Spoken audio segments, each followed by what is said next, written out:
বেশি বেশি কোন আমল করতে হবে? সারা জীবন মনে রাখবো তো ইনশাআল্লাহ? বাসা বাড়িতে পরিবারের লোকদেরকে মনে করাবো তো ইনশাআল্লাহ? আমি আমার ড্রাইভার থাকুক, আমার ছেলে মেয়ে থাকুক, আমার পরিবারের লোক থাকুক, আমি আমার কথা আপনাদের বলি উৎসাহের জন্য। শুধু আমি না, আমার পরিবার অন্যান্যরাও একে অন্যকে আমরা স্মরণ করে দিই। অতি গুরুত্বপূর্ণ 5টা আমলের কথা বলবো ইনশাআল্লাহ। কয়টা আমল? 5টা আমলের কথা বলবো। জীবনের তরে যতবার জুমার দিন আসবে এই 5টা আমল সারা জীবন নিয়মিত আঁকড়ে ধরবেন, আমল করবেন। নাম্বার 1, সবচেয়ে বেশি যেটা করতে হবে পরিমাণে, জুমার দিন, জুমার রাত, বৃহস্পতিবার সন্ধ্যা থেকে নিয়ে শুক্রবার সন্ধ্যার আগ পর্যন্ত পরিমাণে সবচাইতে বেশি করতে হবে যে আমলটা, সেটা হলো দুরূদ শরীফের আমল। কিসের আমল? ভাইরা, দুরূদ এমন একটা আমল, আপনি যদি শুধু দুরূদের এই আমলটাকে আঁকড়ে ধরেন, সবসময় আপনার মুখ দিয়ে দুরূদ বের হতে থাকে, পড়তে থাকেন, তো নবী করিম সাল্লাল্লাহু আলাইহি সাল্লামের ভাষ্য অনুযায়ী, তার ওয়াদা অনুযায়ী, ইদান তুকফা হাম্মুক ওয়া তুগফার যামবুক, তোমার যত পেরেশানি আছে নবী সাল্লাল্লাহু আলাইহি সাল্লাম বলেছেন, এই সব পেরেশানি দূর করার জন্য এই দুরূদের আমলটা যথেষ্ট হবে ইনশাআল্লাহ। এবং গুনাহ মাফের জন্য এই দুরূদের আমলটা কি হবে? যথেষ্ট হবে। নবী করিম সাল্লাল্লাহু আলাইহি সাল্লাম বলেছেন, মান সাল্লা আলাইয়া মাররাতান সাল্লাল্লাহু আলাইহি আশরা, যে ব্যক্তি আমার প্রতি একবার দুরূদ পাঠ করবে, আল্লাহ রাব্বুল আলামিন তার প্রতি 10 বার রহমত নাজিল করবেন। কয়বার রহমত নাজিল করবেন? আপনার জীবনে 10টি জায়গায় খুব ক্রাইসিসে পড়ে গেছেন, কোনো জটিল সিচুয়েশনে মুখোমুখি হয়ে গেছেন, বিপদের মধ্যে পড়ে গেছেন, ওই জায়গায় আল্লাহর রহমত পাবেন। এরকম একবার দুরূদ পাঠ করবেন হকাদাই করে, যথাযথভাবে মহব্বতের সাথে 10 বার আপনার জীবনে আল্লাহ তাআলা অনুগ্রহ নাজিল করবেন। নবী করিম সাল্লাল্লাহু আলাইহি ওয়াসাল্লাম বলেছেন, আকসিরু আলাইয়া মিনাস সালাতি মিন ইয়াউমিল জুমআতি ওয়া লাইলাতিল জুমআহ, তোমরা জুমার দিন এবং জুমার রাতে আমার প্রতি বেশি বেশি দুরূদ পাঠ করবে, দুরূদ প্রেরণ করবে। ফা ইন্না সালাতাকুম মা'রুদাতুন আলাই, কারণ তোমরা যে দুরূদ পাঠ করো এটা আমার কাছে পেশ করেন আল্লাহর ফেরেশতারা, এবং রীতিমতো নামধাম সহকারে আল্লাহর একদল ফেরেশতা নিয়োজিত আছে। তারা বলেন, আল্লাহ, হে আল্লাহ রসুল, আপনার অমুক উম্মত, অমুক অনুসারী, আল্লাহর অমুক বান্দা পৃথিবীর অমুক প্রান্ত থেকে, অমুক দেশ থেকে, অমুকের সন্তান, সে আপনার প্রতি দুরূদ পেশ করেছে জুমার দিনে, জুমার রাতে বা অন্য সময়ে। এটা নবী করিম সাল্লাল্লাহু আলাইহি সাল্লামের কাছে রিপোর্ট দেওয়া হয় আল্লাহর নিযুক্ত ফেরেশতাদের মাধ্যমে। আপনি যখন দুরূদ পাঠ করবেন, আপনার ভিতরে এই ফিল হবে যে আমি দুরূদ পাঠ করছি, আর আমার নবীর কাছে এটা উপস্থাপিত হচ্ছে আমার নাম ধাম, আমার রিপোর্ট সহকারে। তাহলে জুমার দিন উপলক্ষে 1 নম্বরের আমল বলেছি, বেশি বেশি কোন আমল করতে হবে? সারা জীবন মনে রাখবো তো ইনশাআল্লাহ? বাসা বাড়িতে পরিবারের লোকদেরকে মনে করাবো তো ইনশাআল্লাহ?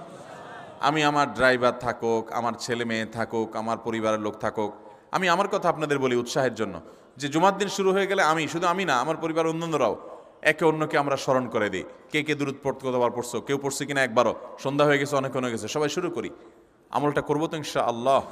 নাম্বার 2, জুমার দিন উপলক্ষে অন্য যে কোনো দিনের চাইতে জুমার দিন অর্থাৎ শুক্রবারের ফজর নামাজ পুরুষরা মসজিদে জামাতের সাথে পড়বেন, জামাতের সাথে পড়ার নিয়ত করবেন পাক্কা। কারণ অন্য যে কোনো দিনের ফজর নামাজ না, শুধুমাত্র যত নামাজ আছে, নবী করিম সাল্লাল্লাহু আলাইহি সাল্লাম বলেছেন, আফদালুস সালাওয়াতে ইনদাল্লাহ, আল্লাহর কাছে দুনিয়ার সব নামাজের মধ্যে, 5 ওয়াক্ত সাধারণ নামাজগুলোর মধ্যে সবচাইতে উত্তম নামাজ হলো সলাতুল ফজরে মাআল জামাআতে ইয়াউমাল জুমআহ, জুমার দিন ফজরের নামাজ জামাতের সাথে আদায় করা হলো যত নামাজ আছে এর মধ্যে সবচেয়ে শ্রেষ্ঠ নামাজ। তাহলে জুমার দিনে এই বিষয়টা বিশেষভাবে খেয়াল রাখবো। জুমার দিন ফজর নামাজটা পুরুষরা কোথায় পড়বো, এবং সেটা বৃহস্পতিবার থেকে পরিকল্পনা শুরু করবো যে কালকের ফজর নামাজ যাতে কোনো অবস্থাতে আমার মিস না হয়। আমাদের আখিরাতের ব্যবসা এটা ভাই, আখিরাতের কারেন্সি সংগ্রহ করা। যত খুঁটে খুঁটে ভালো ভালো আমলগুলো করবেন, আপনার আমল নামাতে আমল সওয়াব জমা হতে থাকবে। চেষ্টা করবো তো ইনশাআল্লাহ। আমাদেরকে শয়তান অন্যদিন ফজরের নামাজ পড়ার সুযোগ হলেও শয়তান এমনভাবে আমাদেরকে ধোঁকা দেয়, শুক্রবারে ফজরটা পড়াটা সবচেয়ে বেশি কঠিন হয়ে যায়। কেন জানেন? কারণ ইবলিস তো জানে, হাদিস আপনি জানেন না, হয়তো অনেকে হয়তো আজকে শুনছেন, আপনি আমি কোনো হাদিস না জানতে পারি, ইবলিস ঠিকই জানে যে ফজর নামাজ এই দিন যদিও জামাতের সাথে ফজর পড়ে ফেলায় তাহলে তোর আখিরাতের ব্যবসা অনেক দূর আগে যাবে। ওর সাথে তো আমাদের বাবা আদমের সাথে সেই চ্যালেঞ্জ, আদম আলাইহিস সালামকে সেজদা করতে বলা হয়েছে, সে তো করে নাই, তার সৌজন্যে বা তার জন্য সেজদা নিবেদন করে নাই, আল্লাহ তাআলা সেজন্য তাকে জান্নাত থেকে বের করে দিয়েছে। তার কারণে এই ইবলিস তখনই আল্লাহর সাথে আল্লাহর সামনেই চ্যালেঞ্জ ছুড়ে দিয়েছে আদম আলাইহিস সালামের সাথে যে লা উগবিয়ান্নাহুম আজমাইন, আমি আদমের সব সন্তানগুলোকে পথহারা করে ছাড়বো, ওদেরকে জান্নাতের পথে চলতে দিব না। এই জন্য আল্লাহ তাআলার কাছে সে কিছু পাওয়ার চাইয়া নিছে। এর ভিতরে একটা হলো কিয়ামত পর্যন্ত হায়াত পাবে, আরেকটা হলো আমাদের রগের সাথে সে মিশতে পারে, রক্ত প্রবাহের সাথে মিশতে পারে, শরীরের মধ্যে প্রভাব সৃষ্টি করতে পারে, আমাদেরকে দুর্বল করতে পারে, মন্দ দিকে টানতে পারে, ভালো কাজ যেন না হয় মনে মনে কুমন্ত্রণা সৃষ্টি করতে পারে। এই পাওয়ার সে নিয়ে এসেছে। এই জন্য তার সাথে আমাদের চ্যালেঞ্জ। সে হাদিস জানে যে জুমার দিন ফজর পড়লে আমাদের অনেক লাভ হয়ে যাবে। এই জন্য সে বৃহস্পতিবার রাতে, অন্য দিন যদি আপনি 10টা 11টা বা 11:30টায় ঘুমান, 12টায় ঘুমান, জুমার দিন অর্থাৎ বৃহস্পতিবার দিবাগত রাতে আইসা ইবলিস বলে, আরে পাগল হইছস, কালকে হলো শুক্রবার, দোকানদারি নাই, ব্যবসা নাই, চাকরি নাই, মহিলাদেরকে বলে কালকে পোলাপানের স্কুল নাই, মাদ্রাসা নাই, আজকে একটু টক শো, মিষ্টি শো, নাটক, সিনেমা, ইউটিউব, ফেসবুক, ওয়াজই শুন অন্তত। শয়তান কি বলে, ঠিক আছে তো যদি এত ফিল্ম দেখতে মনে না চায়, তো যদি মুসলমান হস, নেককার হস, তো ঠিক আছে অমুক হুজুরের ওয়াজ শুন। এই হুজুরের ওয়াজ শোনাত লাগাই দিয়ে রাত 1টা 2টা পর্যন্ত পার করে দিল। এরপরে ফজর নামাজ ওর জামাতের সাথে মিস, শেষ। ভাইরা আমার, প্রত্যেক বৃহস্পতিবার আসলে সন্ধ্যার সময় প্রতিজ্ঞা করব, সপ্তাহের অন্য দিন যদি আমার ত্রুটি বিচ্যুতি হয়ও আমি সেটাকে কারেকশন করার চেষ্টা করব, কিন্তু শুক্রবার ফজরটা পুরুষ হিসাবে আমি জামাতের সাথে পড়বই পড়বো। তার জন্য রাতে আগে আগে শোবো, ডাবল ট্রিপল অ্যালার্ম দিয়ে শোবো, অন্য নামাজি বন্ধুকে বলবো ফোন দিয়ে ডেকে দিবি, একে অন্যের সহযোগিতা করব, কিন্তু ফজরের নামাজ জুমার দিন ছাড়বো না ইনশাআল্লাহ। ঠিক আছে তো? কয়টা আমল হলো? 2টা। মনে রাখবেন তো ইনশাআল্লাহ? আগামী বছর তো আমার মাহফিল আমি আর করব না, কিন্তু আগামী বছর যে মাহফিল করবেন সে আলোচককে আমি রিকোয়েস্ট করবো ইনশাআল্লাহ, আয়োজকরা এটার সবক জননায় আগামী বছর দিতে পারবেন তো ইনশাআল্লাহ? আমল যদি করেন তাহলে সবক ঠিকই দিতে পারবেন। ওই যে ভাই সবগুলো শুনে দিছে, কারণ এই আমল করেন। আচ্ছা, 3 নম্বর আমল হলো সূরা কাহাফ পড়বো। কোন সূরা পড়বো? সূরা কাহাফ। যারা কোরআন পড়তে পারেন না তারা শুনবেন, আর যারা পড়তে পারেন তারা নিজে পড়বেন। সূরা কাহাফ যদি জুমার দিন কেউ পড়ে, নবী করিম সাল্লাল্লাহু আলাইহি সাল্লাম বলেছেন এই সূরাটা তার জন্য নূর হবে, নূর, আলো আল্লাহর তরফ থেকে। কিয়ামতের ময়দানে ভয়াবহ গুটগুটে অন্ধকার হবে। কিয়ামতের একটা ভয়াবহ শাস্তি হলো অন্ধকারের শাস্তি। ভাইরা আমার, অন্ধকারের শাস্তি মানে এমন ভয়াবহ অন্ধকার হবে যে দুনিয়ার অন্ধকারের সাথে কোনো তুলনাযোগ্য নয়। সেই ভয়াবহ অন্ধকারে কিছু আমল আছে যে আমলগুলো মানুষের ওই অন্ধকারের মধ্যে আলোর কাজ দিবে। এর মধ্যে একটা হলো অজুর অঙ্গগুলো যদি কেউ ভালো করে অজু করে, সুন্দর করে ডুলে ডুলে যেন শুকনা না থাকে, উত্তম রূপে যদি অজু করে, কেউ পানি অপচয় না করে, পানি অল্প নয় কিন্তু ডলে বেশি, সুন্দর করে যদি কেউ অজু করে, এই অজুর অঙ্গগুলো কিয়ামতের ময়দানে উজ্জ্বল হয়ে জলজল করে জ্বলতে থাকে এবং তার জন্য আলোর কাজ দেয়। সবাই যখন অন্ধকারের আযাবের মধ্যে নিমজ্জিত থাকে, হাহুতাশ করে, তখন এই ব্যক্তির এই আমলটা তার আলো ভূমিকা আসে। আর আরেকটা হলো এই সূরা কাহাফ। অন্য অনেক উলামা ইকরাম বলেছেন এর ব্যাখ্যা হলো সূরা কাহাফ যদি কেউ এক বৃহস্পতিবারে পড়ে, পরের বৃহস্পতিবার পর্যন্ত, এক শুক্রবারে যদি পড়ে, পরের শুক্রবার আগ পর্যন্ত পুরো সপ্তাহব্যাপী তার ভিতরে নূর, ঈমানের নূর, তাকওয়ার নূর, ইলমের নূর, আমলের নূর, ভালো মানুষ হওয়ার নূর তার ভিতরে আল্লাহ তাআলা সৃষ্টি করে দিবেন। এই জন্য জুমার দিন সূরা কাহাফ পড়বো তো ইনশাআল্লাহ।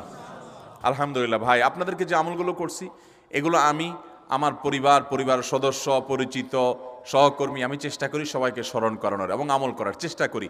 আপনাদেরকেও বলছি ভাই, জুমার দিন যেহেতু, অতএব আজকে জুমার দিন উপলক্ষে বলে যাচ্ছি, জুমার দিনের এই 14-15টা আমলের মধ্যে সামারি করে আমি 5টা আমল করে দিচ্ছি যে এগুলোর গুরুত্ব অনেক বেশি অন্য অনেকগুলো চাইতে, এগুলো বিশেষভাবে করব। তাহলে এর মধ্যে প্রথমটা চলে গেল দুরুদ বেশি বেশি করে পড়ব। দ্বিতীয়টা হলো জুমার দিনের ফজর নামাজ কোন অবস্থাতে জামাতের সাথে পড়া মিস করব না, কারণ নবী সাল্লাল্লাহু আলাইহি সাল্লাম বলেছেন সকল নামাজের মধ্যে সবচেয়ে সেরা, উত্তম, শ্রেষ্ঠ নামাজ, অর্থাৎ ওয়াক্তিয়া নামাজের মধ্যে সবচেয়ে শ্রেষ্ঠ নামাজ হলো জুমার দিনের ফজরের নামাজ জামাতের সাথে পড়া। তাহলে মহিলারা কি করবে? মহিলারা পুরুষদেরকে উঠায় উঠায় মসজিদে পাঠিয়ে দিবে এবং সহযোগিতা করবে, তাহলে তার মাধ্যমে তারাও একই সওয়াব পেয়ে যাবেন। আর 3 নম্বর আমলে বলেছিলাম সূরা কাহাফ, এটা নারী পুরুষ সবাই করবে বেশি বেশি করে। ঠিক আছে তো ইনশাআল্লাহ? আমরা অনেক ভাই আছি সপ্তাহের 6 দিন আমাদের কোরআন পড়ার সুযোগ হয় না। তো অন্তত জুমার দিন সূরা কাহাফটা যদি আপনি বাধ্যতামূলক করেন, আলহামদুলিল্লাহ, এটা অনেক বড় সূরা, পড়তে আপনার 20-25 মিনিট 30 মিনিট সময় পর্যন্ত লেগে যাবে। আপনি আধা ঘন্টার সময় ধরে যদি আস্তে আস্তে সুন্দর করে পড়েন, তো সপ্তাহে একবার অন্তত কোরআনের সাথে আপনি সময় দিলেন। আরেকটা সুসংবাদ শুনেন, সূরা কাহাফ যদি কেউ মুখস্থ করে, তেলাওয়াত করে নিয়মিত, বিশেষ করে সূরা কাহাফের প্রথম 10টা আয়াত যদি কেউ মুখস্থ করে, নবী করিম সাল্লাল্লাহু আলাইহি সাল্লাম বলেছেন কিয়ামতের আগে দাজ্জালের যে ফিতনা আসবে, যেই ফিতনায় বহু মানুষ দাজ্জালকে আল্লাহ মনে করে বেঈমান হয়ে জাহান্নামে যাবে, এই ফিতনা থেকে পৃথিবীতে এমন কোনো নবী ছিল না, এমন কোনো রাসূল আসেন নাই। এই মানব ইতিহাসের প্রথম মানুষ আদম আলাইহিস সালাম থেকে নিয়ে আমাদের মুহাম্মদ সাল্লাল্লাহু আলাইহি সাল্লাম পর্যন্ত এই লক্ষ লক্ষ যত নবী রাসূল এসেছে, সমস্ত নবী রাসূলরা একটা ব্যাপারে সাবধান করে গেছেন, দাজ্জাল আসবে, যে দাজ্জালের হাতে পাওয়ার থাকবে এত বেশি, অলৌকিকত্ব থাকবে এত বেশি, সে মরা মানুষকে জিন্দা করে ফেলবে, জিন্দা মানুষকে বলবে সে মরে যাবে, তার হাতেই সব কন্ট্রোলিং পাওয়ার থাকবে, দুনিয়ার সমস্ত রিজিক তার হাতে কক্ষিগত থাকবে, এমন পাওয়ার থাকবে তাকে দেখে মানুষ বলবে হ্যাঁ এই তো আল্লাহ, এই তো সব কিছু পারে, বেঈমান হয়ে যাবে। এই দাজ্জালের ফিতনায় তোমরা পড়বা না, বেঁচে থাকবা। বুদ্ধি দিয়া বিবেক দিয়ে মানুষ বাঁচতে পারবে না। দাজ্জালের ফিতনা থেকে বাঁচার জন্য সকল নবী রাসূলরা এর জন্য সাবধান করেছেন। আমাদের নবী সাল্লাল্লাহু আলাইহি সাল্লাম নামাজের শেষ বৈঠকে দোয়া মাসুরের জায়গায় একটা দোয়া পড়তেন, আল্লাহুম্মা ইন্নী আউযু বিকা মিন আযাবিন নার ওয়া আযাবিল কবর ওয়া আউযু বিকা মিন ফিতনাতিল মাহইয়া ওয়াল মামাত ওয়া আউযু বিকা মিন শাররি ফিতনাতিল মাসীহিদ দাজ্জাল। আল্লাহ আপনার কাছে দাজ্জালের ফিতনা থেকে পানা চাই। 1450 বছর হয়ে গেছে, এখনো দাজ্জালের আবির্ভাব হয় নাই, হবে কিয়ামতের আগে। কখন হবে আল্লাহ ভালো জানেন। কিন্তু নবী সাল্লাল্লাহু আলাইহি সাল্লাম বলেছেন সূরা কাহাফের প্রথম 10 আয়াত যদি কেউ মুখস্থ করে, তো এই ব্যক্তিকে আল্লাহ রাব্বুল আলামিন এবং যদি তেলাওয়াত করে, এই ব্যক্তিকে আমলের মাধ্যমে দাজ্জালের ফিতনা থেকে আল্লাহ বাঁচিয়ে রাখবেন। দাজ্জাল তো অনেক পরের কথা, কোথাকার কোন আল্লাহর প্রতি অবিশ্বাসী মুশরিক বা কাফের খেলোয়াড় একটু পায়ের ভেলকি দেখায়, লক্ষ লক্ষ কোটি কোটি মানুষ হুমড়ি খেয়ে তার ভক্ত হয়ে ইমানি চেতনা, আমলি চেতনা, তাকওয়া, তাহারাত সব খুঁয়ে বসে থাকে। আর সেখানে দাজ্জালের মতো এরকম মিরাকল, সব মিরাকল তার হাতে থাকবে। এরকম পরিস্থিতি যখন আসবে তখন মানুষ কি করবে? এখন এই যে তথ্য প্রযুক্তির উন্নতির এই সময়ে কত মুসলমানের সন্তান বেঈমান হয়ে যাচ্ছে, বিজ্ঞানরাই তারা আল্লাহ বানায় বসে থাকতেছে, আছে না নাই? ধারণামূলক বিষয়কে তারা চূড়ান্ত বিষয় বানিয়ে বসে আছে, বেঈমান হয়ে যাচ্ছে। এবং টাকার যে কারিশমা, টাকা দিলে সব হয়ে যায়, টাকা নাই তো কিছুই হয় না। এই জন্য বেঈমান হয়ে অনেকে বলে যে টাকাই নাকি দ্বিতীয় খোদা, নাউজুবিল্লাহ। ভাইরা আমার, দুনিয়ার এই ভেলকি কি দেখছি আমরা? কিয়ামতের আগে ভেলকি আরো অনেক দেখবে আমাদের পরবর্তী প্রজন্ম, আমাদের ছেলে মেয়েরা, নাতিপুতিরা আরো অনেক ভেলকি দেখবে। এমন ভেলকি দেখবে যে তাদের আল্লাহর প্রতি ঈমান আনা, আখিরাতের প্রতি বিশ্বাস করাটা কঠিন থেকে কঠিন হয়ে যাবে। এরকম পরিস্থিতি তৈরি হবে দুনিয়াতে। তথ্য প্রযুক্তির উন্নতির নাম দিয়ে, এটার নাম দিয়ে, সেটার নাম দিয়ে মানুষের জীবনযাত্রা সহজ হবে, কিন্তু এর মাধ্যমে মানুষের ঈমান দুর্বল হওয়ার অনেক সম্ভাবনা, শঙ্কা তৈরি হবে এবং শয়তান সেগুলো সৃষ্টি করবে। এই আশঙ্কা থেকে বাঁচার জন্য সূরা কাহাফটা হলো মহৌষধের মতো। অতএব জুমার দিন প্রত্যেক শুক্রবারে সূরা কাহাফ পড়ব তো ইনশাআল্লাহ। মায়েরা, বোনেরা, আমরা ভাইয়েরা যারা আছি, বাবারা যারা আছি, আল্লাহর ওয়াস্তে জীবনের তরে নিয়ত করে নেন আজকের মাহফিল থেকে, জীবনে কখনো বৃহস্পতিবার সন্ধ্যা থেকে শুক্রবার সন্ধ্যা রাগ পর্যন্ত আমার হাজার ব্যস্ততা থাকুক, সূরা কাহাফটা পড়া ছাড়া আমি কোনো কাজ করব না ইনশাআল্লাহ। আমি আল্লাহর অনেক বান্দাকে ব্যক্তিগতভাবে জানি, আমি নিজেও এতটা গুরুত্ব দিয়ে করতে পারি না। অনেক বড় সরকারি কর্মকর্তা, অনেক বড় পদের নাম আমি বলবো না, আমাকে বলে ভাই আমি মাগরিবের পর, ব্যক্তিগতভাবে আমি জানি উনি খুব সৎ মানুষ, সব মানুষ একরকম হয় না, সৎ মানুষ। উনি বললেন ভাই মাগরিবের পরে আমার ফ্যামিলির সব বাচ্চা কাচ্চা সবাইকে আমি বলি, আমি ব্যস্ত থাকলেও বলি যে মাগরিবের পরে আগে সবাই সূরা কাহাফটা পড়ে ফেলো, এরপর অন্য সব আমল। আমরাও চেষ্টা করবো না ইনশাআল্লাহ। কয়টা আমল গেল? 3টা, আর 2টা আছে। 4 নম্বর আমল হলো, দুনিয়াতে যত ফজিলতপূর্ণ আমল আছে এর মধ্যে সবচেয়ে বেশি ফজিলতপূর্ণ আমল এটা। খুব সহজ আমলটা, খুব সহজ, প্রত্যেক শুক্রবার আমরা এটা করতে পারি। আমলটা হলো, নবী করিম সাল্লাল্লাহু আলাইহি সাল্লাম বলেছেন, মান বাক্কারা ইয়াউমাল জুমআতি ওয়াবতাকার, যে ব্যক্তি জুমার দিন আগে আগে ঘুম থেকে উঠবে, ভোরে ঘুম থেকে উঠবে, যে ফজর নামাজ পড়তে হবে, যে তাহাজ্জুদ পড়তে পারলে আরো ভালো, এবং মসজিদে আগে আগে যাবে, তাহলে আগে আগে ঘুম থেকে উঠবে, সবাইকে বাসার ডেকে দিবে, আগে আগে ঘুম থেকে উঠাবে। ওয়াগাসসালা ওয়াগতাসাল, ফরজ গোসল হলে ফরজ গোসল করবে, উত্তম রূপে গোসল করবে, ভালো করে গোসল করবে জুমার দিন। ওয়ামাশা ওয়ালামিয়ার কাব, জুমার নামাজের জন্য পায়ে হেঁটে মসজিদে যাবে, বাহনে চড়বে না। কেউ যদি মাজুর হয় সে বাহনে চড়লেও চলবে, কিন্তু সাধারণ যারা সুস্থ আছেন পায়ে হেঁটে মসজিদে যাবেন, বাহনে চড়লেন না। জুমার দিনের কথা, জুমার নামাজের কথা। ওয়াদানা মিনাল ইমামে ওয়ালাম ইয়ালগু, ইমামের কাছাকাছি গিয়ে বসবে, দূরে না, যত কাছে যেতে পারে একদম সামনের কাতার ইমামের কাছাকাছি গিয়ে বসবে। কোনো অনর্থক কথা বলবে না, দুনিয়াবি কথা বলবে না, বেহুদি কাজ করবে না। ওখানে গিয়ে যতক্ষণ সময় পাবে জিকির, আজকার, তেলাওয়াত, তাসবিহ, দোয়া, রোনাজারি, কান্নাকাটি, বই পড়া, দিনী কাজ করা, এর মধ্যে সে কাটাবে নিজেকে। এই কয়েকটা কাজ যদি করে তাহলে কাজ কয়টা হলো? আগে আগে ঘুম থেকে উঠা, ওই যে ফজর নামাজ জামাতের সাথে পড়া ইত্যাদি, গোসল করা উত্তম রূপে, আর পায়ে হেঁটে মসজিদে যাওয়া, বাহনে না চড়া। 4 নম্বর হলো ইমামের কাছাকাছি গিয়ে বসা, কোনো অনর্থক কাজ না করা।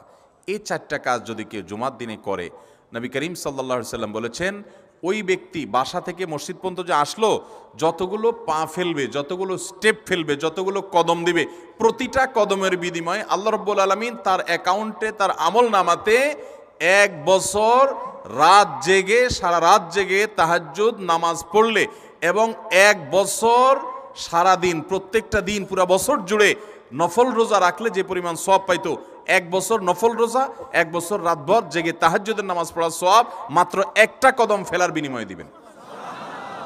তাহলে আপনার বাসা থেকে যদি মসজিদে আসতে 100টা কদম হয়, 100 বছরের নফল নামাজ, 100 বছরের নফল রোজা, আপনি এটার সওয়াব আপনার অ্যাকাউন্টে জুমার দিন মাত্র 4টা কাজ করার মাধ্যমে আপনি পেয়ে যাবেন।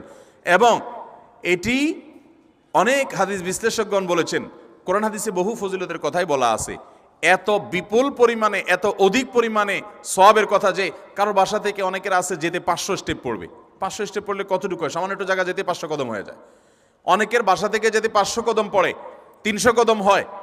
তো সে এই 500 বছর নফল নামাজ, নফল রোজা, রাত ভর দিনভর করার সওয়াব, কন্টিনিউয়াসলি করার সওয়াব মাত্র এই মসজিদে গেল আসলো, এই 4টা শর্ত পূরণ করে সে এটা সওয়াবটা পেতে পারে। যদি সপ্তাহে 4 জমা হয় তাহলে 4 বার, 500 করে যদি হলো 2000 বছর, এভাবে তার আমল আমাদের সওয়াবের পাহাড় সে জমা করতে পারে শুক্রবারের ছোট্ট আমলটার মাধ্যমে। চেষ্টা করব না ইনশাআল্লাহ? আমি দেশে বিদেশে অনেক আল্লাহর বান্দাকে আমি শুনেছি, এ হাদিস আমি যেদিন থেকে জেনেছি আমি চেষ্টা করেছি এটার আমল, এটার প্রচার মানুষের মধ্যে ছড়ানোর।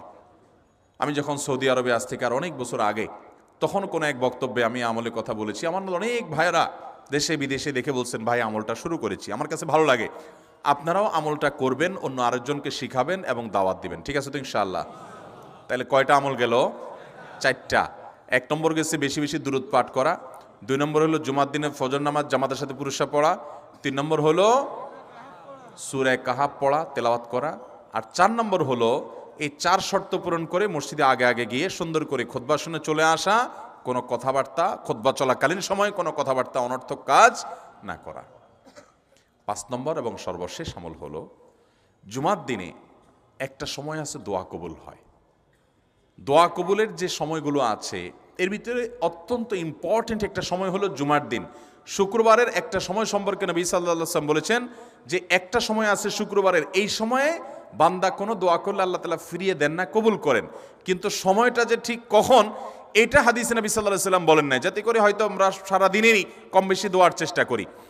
এই বিষয়ে মুহাদ্দিসগণ, হাদিস বিশ্লেষকগণ, পণ্ডিত ওলামায়ে কেরামগণ হাদিসের বিভিন্ন আকার ইঙ্গিতকে গবেষণা করে, অ্যানালাইসিস করে এক একজন এক এক সময়ের কথা বলেছেন। তবে বেশিরভাগ ইমাম, বেশিরভাগ পণ্ডিত ওলামায়ে কেরাম, বেশিরভাগ আপনার ইসলামিক স্কলারগণের বক্তব্য হলো যে এই সময়টা হলো জুমার দিনের শেষ প্রহর, আসরের পর থেকে নিয়ে সূর্য ওঠার আগ পর্যন্ত এই সময়টা। অতএব আমরা জুমার দিনের 5 নম্বর আমল হলো বেশি বেশি করে সারাদিনই কম বেশি দোয়া করব। দোয়ার জন্য সবসময় হাত তোলাও জরুরি না, যদিও সাধারণ অবস্থায় দোয়ার জন্য হাত তোলা আদব, কিন্তু আপনি চলতে ফিরতে, উঠতে বসতে, কাজের ফাঁকে আপনি আল্লাহর কাছে মনে মনে দোয়া নিবেদন করবেন। অনেক চাওয়া আমাদের কাছে, আমাদের আল্লাহর কাছে আছে। ভাইরা আমার, নবী রাসূলুল্লাহ সাল্লাল্লাহু আলাইহি ওয়াসাল্লাম বলেছেন কারোর পায়ের জুতার ফিতাটা ছিঁড়ে গেছে হাঁটার সময়, এটার এমন কি লাগালে ঠিক হয়ে যাবে, কিন্তু একজন ইমানদার ওইটার জন্য সে আল্লাহর কাছে সাহায্য চাইবে, আল্লাহ এটাও একটা বিপদ, একটা ছোট বিপদ থেকে অনেক কিছু ঘটে যায়, আপনি আমাকে উদ্ধার করেন। সে সবসময় আল্লাহর দিকে মনোনিবেশ করবে। নবী করিম সাল্লাল্লাহু আলাইহি ওয়াসাল্লামের পুরো জীবনকে যদি আপনি অ্যানালাইসিস করেন, আপনি অবাক হয়ে যাবেন। একটা বই আছে বাংলায়, বান্দার ডাকে আল্লাহর সাড়া, এটা বাংলা অনুবাদিত নাম।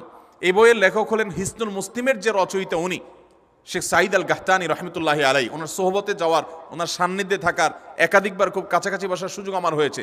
সৌদি আরবের একজন বড় আলেম ছিলেন, দুনিয়া থেকে চলে গেছেন। তো ওনার লেখা বান্দার ডাকে আল্লাহ সাড়া, এই বইটা বেশ মোটা সোটা একটা বই। পুরাটা পড়বেন যে নবী করিম সাল্লাল্লাহু আলাইহি ওয়াসাল্লামের জীবনে যে কত রকমের দোয়া করতেন। আল্লাহ আজকার নামে একটা বই আছে ইমাম নববীর, এটাও বাংলা হয়ে গেছে অনুবাদ, আপনি পড়লে অবাক হয়ে যাবেন। ডক্টর খন্দকার আব্দুল্লাহ জাহাঙ্গীর রহমাতুল্লাহ রাহে বেলায়েত একটা বই আছে দোয়া এবং জিকিরের, আপনি অবাক হবেন যে কি পরিমাণ দোয়া এবং জিকির নবী সাল্লাল্লাহু আলাইহি ওয়াসাল্লাম জীবনে পড়তেন। ঘুম থেকে ওঠার সময় দোয়া আছে না নাই? এরপরে ঘুম থেকে উঠে যখন আপনি বাথরুমে যাবেন দোয়া আছে না নাই? আবার টয়লেটে গেলেন, টয়লেট সেরে আসলেন, আপনি ওযু করবেন, ওযুর জন্য দোয়া আছে না নাই? বিসমিল্লাহ। এরপরে ওযু শেষ করলেন, কালিমায়ে শাহাদাত আছে না নাই? এরপরে আপনি যখন ঘর থেকে বের হয়ে মসজিদে যাবেন, বের হওয়ার দোয়া আছে। বের হয়ে আপনি মসজিদে যাচ্ছেন, যাই পথে পড়ার আলাদা দোয়া আছে। এরপরে আপনি মসজিদে প্রবেশ করবেন, তার জন্য দোয়া আছে। মসজিদে ঢুকার পরে মসজিদে ঢুকার নামাজ আছে। এরপরে মসজিদে নামাজ বন্দেগী ইবাদত জিকির করে বের হচ্ছেন, সেটার জন্য আবার দোয়া আছে। আবার আপনি যাচ্ছেন, কাজকর্মে যাচ্ছেন, বাজারে যাচ্ছেন, সেটার দোয়া আছে। স্ত্রী সহবাস করার সময় দোয়া আছে। দোয়া নাই, জিকির নাই, এমন কোনো মুহূর্ত ইমানদারের জীবনে থাকতে পারে না। নবী করিম সাল্লাল্লাহু আলাইহি ওয়াসাল্লাম এই পরিমাণ দোয়া করতেন। এই জন্য ভাইয়েরা, দোয়া যদি সবসময় করতে কষ্ট হয় হাত তুলতে, আপনি হাত তোলা ছাড়া শুক্রবারে দোয়া করেন, দোয়াটা অনেক বেশি করা দরকার। আমাদের কত জিনিস আল্লাহর কাছে চাইতে হয়, আমরা আল্লাহর কাছে চাই না।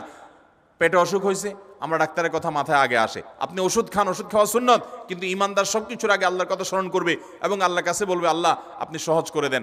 আপনার অসুখ হয়েছে, সব কিছুর আগে নাপার কথা মনে আসে, আরে ভাই প্যারাসিটামলের কথা মনে আসে, এটা দোষের না, কিন্তু আপনার মনে আগে আসতে হবে যে নবী সাল্লাল্লাহু আলাইহি ওয়াসাল্লাম দোয়া শিক্ষা দিয়েছেন, যদি কেউ ব্যথার জায়গায় হাত দেয় এবং পড়ে আউযু বিইজ্জাতিল্লাহি ওয়া কুদরাতিহি মিন শাররি মা আজিদু ওয়া হাজির, আল্লাহ রাব্বুল আলামিন তার ব্যথা দূর করে দিবেন।